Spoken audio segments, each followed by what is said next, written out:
Why are you here? Let me ask you something that might stop you in your tracks. Have you ever wondered why you were chosen for this particular battle? Not chosen in some whimsical cosmic lottery where life hands out participation trophies. No, I mean chosen in the rawest, most unfiltered way possible, the kind of choice that feels like chaos crashing into your world without warning or mercy. Think about it. Relationships with narcissists don't happen by accident.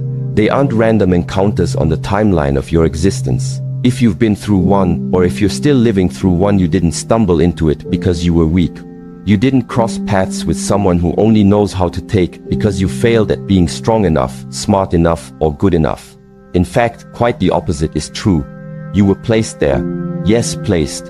And today, we're going to explore exactly why. Now, I know what you're thinking. Why me? You might be asking yourself. Why did I have to endure the pain, the manipulation, the soul-crushing confusion? These are valid questions, ones that deserve answers far beyond the surface-level explanations people often throw around. But here's the thing. What if I told you there's a reason behind all of it, a truth so powerful, so life-altering, that once you hear it, you'll never look at your experience the same way again? This isn't just another self-help pep talk designed to make you feel better temporarily. This is deeper.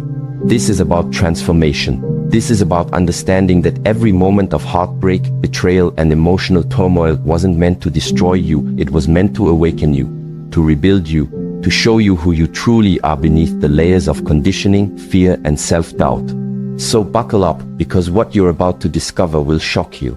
Not because it's outrageous or unbelievable, but because it cuts straight to the core of who you are and why you're here. By the time we're done, you won't just see your past differently, you'll start seeing your future clearly too, because the journey doesn't end when the relationship does. It begins. And let me assure you, this isn't coming from me, Shihengyi, out of thin air. This comes from years of studying human behavior, psychology, and the patterns that repeat across generations. Patterns that dictate how we love, how we heal, and ultimately, how we break free from cycles that no longer serve us. So stay with me. Keep watching, because what you're about to learn has the power to change everything, not just for you, but for everyone whose lives you touch moving forward. The moment you stopped seeing yourself clearly. There's a moment in life, a fleeting, almost imperceptible shift that changes everything.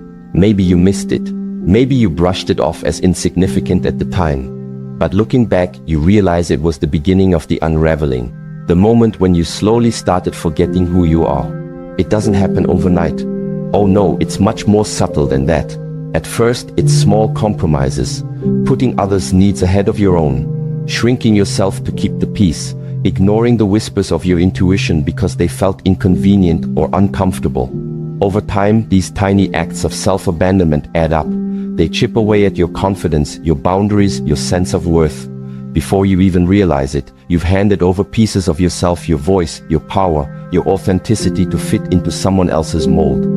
You convince yourself it's fine, that you're being nice, that this is what love looks like. But deep down, you know better.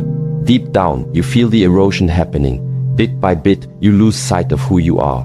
And that's when they walk in. Narcissists don't choose their targets randomly. They don't pick people they can destroy simply for sport. No, they look for individuals who don't yet fully understand their own strength. People who haven't fully claimed their power. People like you. But let's clarify something important. This isn't about blaming yourself. Far from it. What makes you vulnerable to a narcissist isn't weakness, it's openness. It's generosity. It's your willingness to carry more than your fair share of emotional weight. These qualities are beautiful, admirable even. But when they're not balanced by self-respect, they become liabilities. And that's precisely what draws the narcissist in. They see you long before you see them. Not because you're broken, but because you're ripe for growth. You're standing at the edge of a profound awakening, though you may not realize it yet. And while the narcissist enters your life under the guise of love or admiration, their real role is far greater. They're here to mirror everything inside you that still needs healing. The narcissist's role in your story. The narcissist's presence in your life wasn't accidental.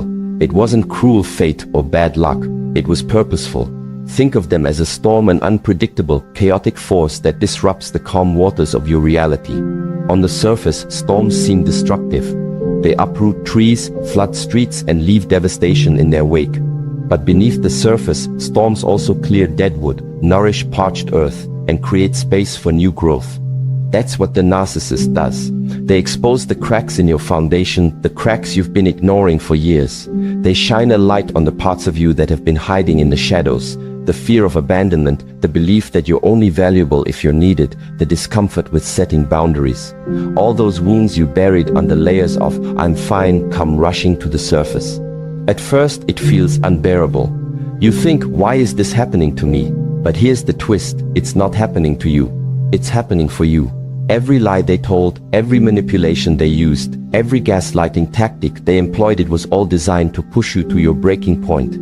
Because sometimes breaking is the only way to rebuild. And that's the key.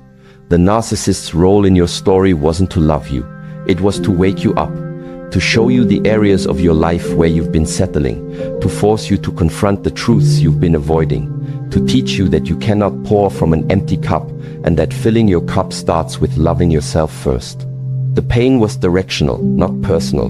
When things fall apart, our first instinct is to ask, what did I do wrong? We treat pain like punishment, as if the universe is mad at us, or we're fundamentally broken.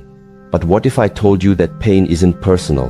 What if I told you that every single moment of heartbreak, betrayal, and confusion was less of a curse and more of a redirection? Because here's what we miss in the middle of the wreckage. When something or someone breaks you down to your knees, it's often because you've been standing in the wrong place for too long. The job you hate, the relationship that drains you, the patterns that wear you out, they become comfortable prisons. You settle. You make excuses. You say, it's not that bad. And the universe, life, God, whatever you believe in, looks at you and says, okay, I tried whispers. I tried signs. Now I've got to flip the whole damn table. That's what the pain was. It wasn't punishment. It was a pivot, especially when it comes to narcissistic relationships. You weren't placed in that dynamic because you were weak. You weren't targeted because you're broken. You were there because there was something inside of you that had to be revealed, something you were never going to find while living safe and small. The narcissist's presence in your life forced your shadow into the light. All the people-pleasing, the fear of being alone, the habit of overgiving, the silence you kept to avoid conflict, it all came to the surface. Why? Because it needed to be seen before it could be healed. Rebuilding yourself from power, not trauma. Once you've hit rock bottom, once you've faced the pain head-on and allowed yourself to sit in its discomfort, you begin the process of rebuilding. But here's the catch, you don't rebuild from trauma. You rebuild from power, from intention, from clarity. Healing isn't about going back to who you were before the chaos. It's about becoming someone entirely new. Someone who refuses to tolerate dysfunction. Someone who sets boundaries not out of anger, but out of self-respect. Someone who speaks up not to prove a point, but to honor their truth. Someone who chooses themselves not as a last resort, but as a non-negotiable. This is where the magic happens. When you go from asking, why don't they love me, to declaring, why did I ever think I had to earn love? You change the game. You stop attracting people who feed off your insecurities and start drawing in the ones who meet you at your healed level. You stop mistaking red flags for intensity and start recognizing that peace is not boring, it's powerful. Breaking the cycle for generations to come. Here's the final truth that will change your reality forever. You weren't born to be a victim. You were born to be a breaker, a chain breaker, a cycle disruptor, the one who stops generational trauma from continuing, the one who says, not with me, not anymore. And yes, it's unfair that this job landed on your shoulders. It's unfair that you had to experience betrayal, manipulation, gaslighting, and abandonment to realize your worth. But the truth is, you were chosen for this because you can handle it. You were placed in this dynamic not to lose yourself, but to find yourself. Not to suffer endlessly, but to become someone who refuses to settle for survival when they were made for more. When you reach that point when you stop waiting for apologies, stop hoping they'll change, and start reclaiming every part of yourself you once gave away out of fear, you step into your power. And that power is contagious. It ripples outward, affecting everyone around you. Your children, your friends, your community, they all benefit from the work you've done to heal yourself. Call to action, your next step toward freedom. If anything I've shared resonates with you, if you recognize parts of your story in what I've described, then I want you to do something right now. Pause for a second, take a deep breath, and ask yourself this question: what am I tolerating in my life that no longer serves me? Write it down, say it out loud, acknowledge it, because awareness is the first step toward change. Healing doesn't happen passively, it requires action, it demands courage, and I believe with every fiber of my being that you have both. If you're ready to dive deeper, leave a comment below sharing one thing you're committed to changing starting today. Whether it's setting a boundary, reclaiming your voice, or simply saying no to dysfunction, let's create a community of support right here. Share your thoughts, your struggles, your victories. Together we rise.